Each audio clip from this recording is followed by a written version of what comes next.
Hello everyone, welcome to Khandelkar academy.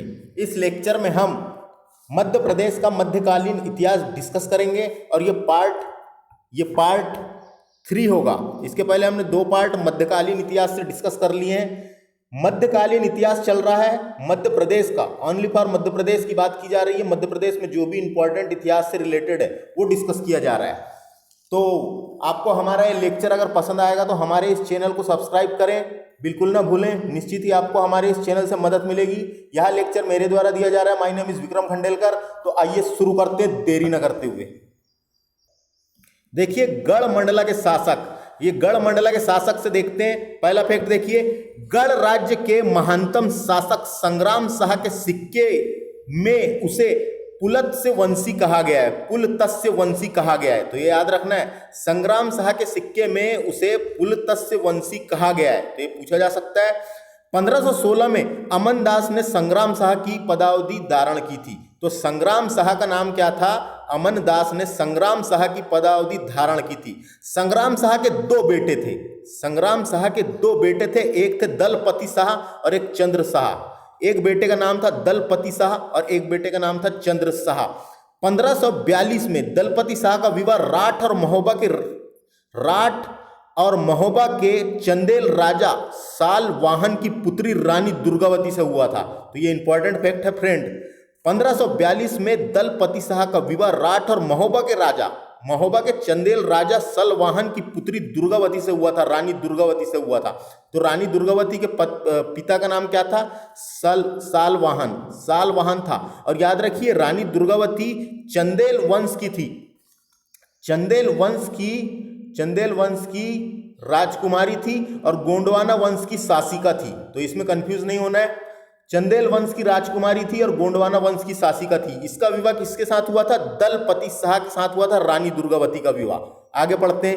Ramgarh शिलालेख और गणेश नृप वर्णम यह कहता है कि संग्राम शाह के अंतर्गत 52 गढ़ थे। तो उस टाइम पे गढ़ हुआ करते थे क्षेत्र, तो 52 गढ़ थे।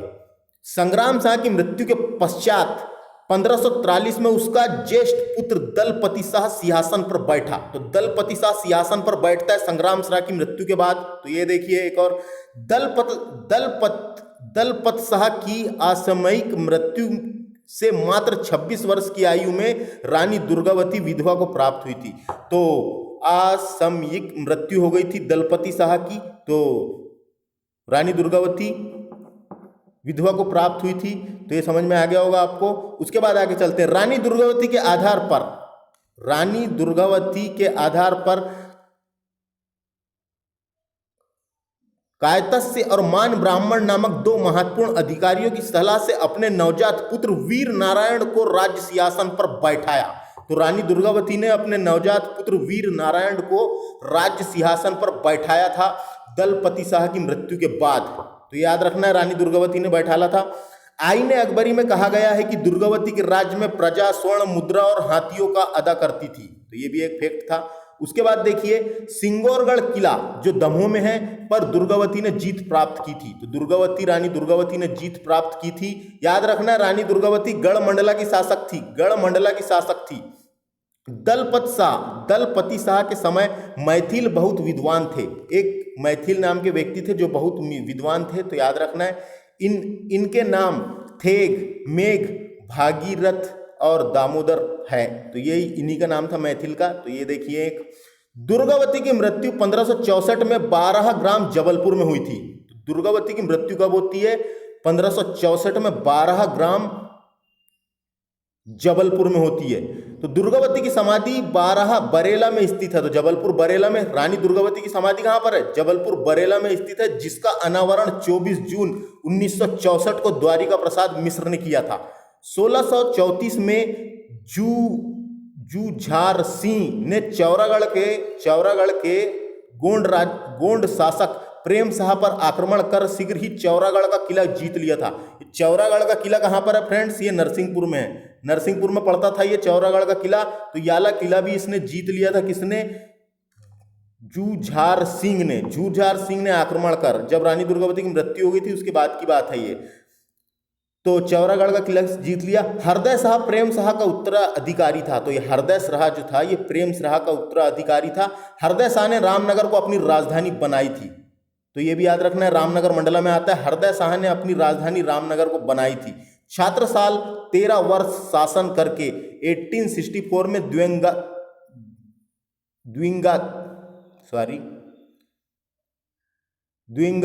हो गया था, तो याद रखना है।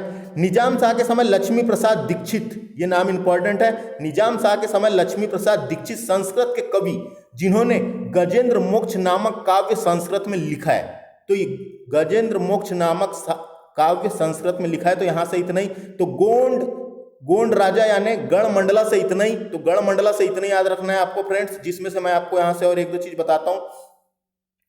रानी दुर्गावती का कभी जन्म पूछा तो महोबा में हुआ था, महोबा में हुआ था।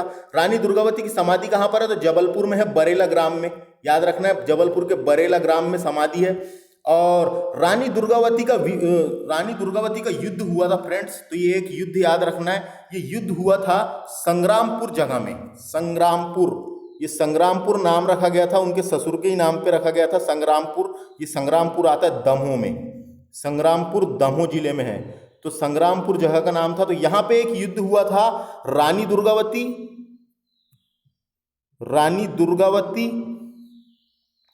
और अकबर के सेनापति। याद रखिए, अकबर लड़ने नहीं आया था, रानी दुर्गावती और अकबर के सेनापति आसफ खां के बीच युद्ध हुआ था।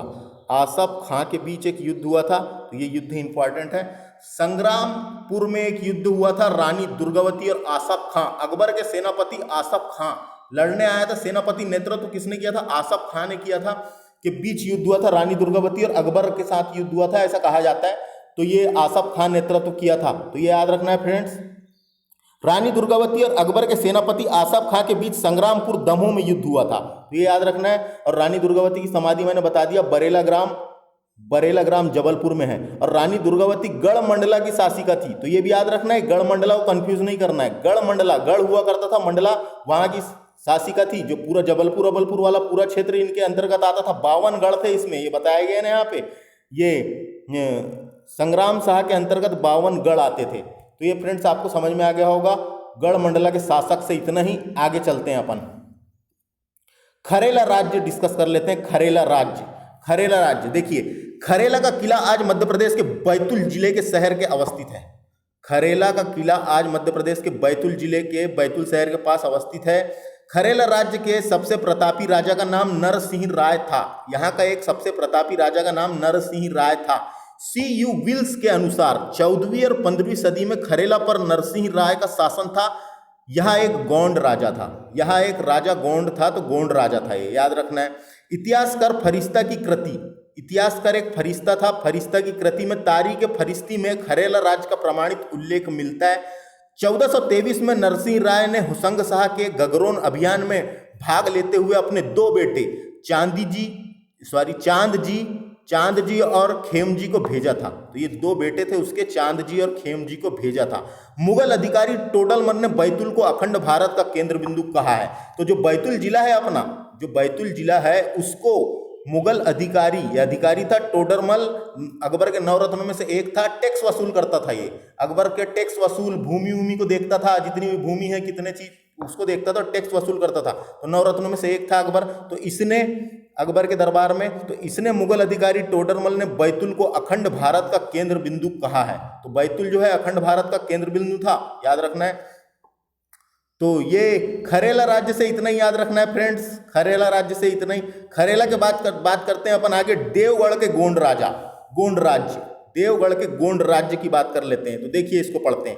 करीब 175 वर्ष पहले, करीब 175 वर्ष में अपने इतिहास में देवगढ़ राज्य पहले गढ़मंडला के राज्य के अधीन था।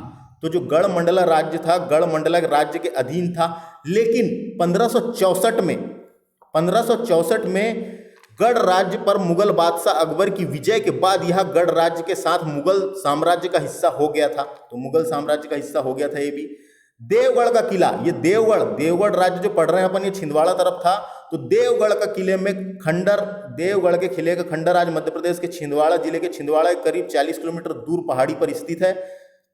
उसके बाद आगे देखिए, जाटपा देवगढ़ का ऐसा पहला शासक था। ये जाटपा शासक रहा है। जाटपा देवगढ़ का ऐसा पहला शासक था जिसका उल्लेख निर्विर्ध रूप से इतिहास में मिलता है। C.U. वेल्स ने इसका कार्यकाल 1580 से 1620 तक माना है। देवगढ़ के शासक के रूप में जाटबा का उल्लेख अकबरनामा और आईने अकबरी दोनों में मिलता है। इसके सिक्के पर महाराज की उपाधि अंकित है। 10 अप्रैल, अगला फैक्ट देखते हैं, 10 अप्रैल 1864 में देवगढ़ राजवंश की 2 वंशावली तैयार हुई थी, जिसमें जाटपा है। जाटपा के पुत्र वीर सिंह, दल शाह, कोक शाह और दुर्गा शाह, क्योंकि केसरी शाह कोक शाह का बेटा था, की चर्चा है। जाटपा मधुकर शाह की उत्तराधिकारी प्रेम शाह का समकालीन था। 1700 में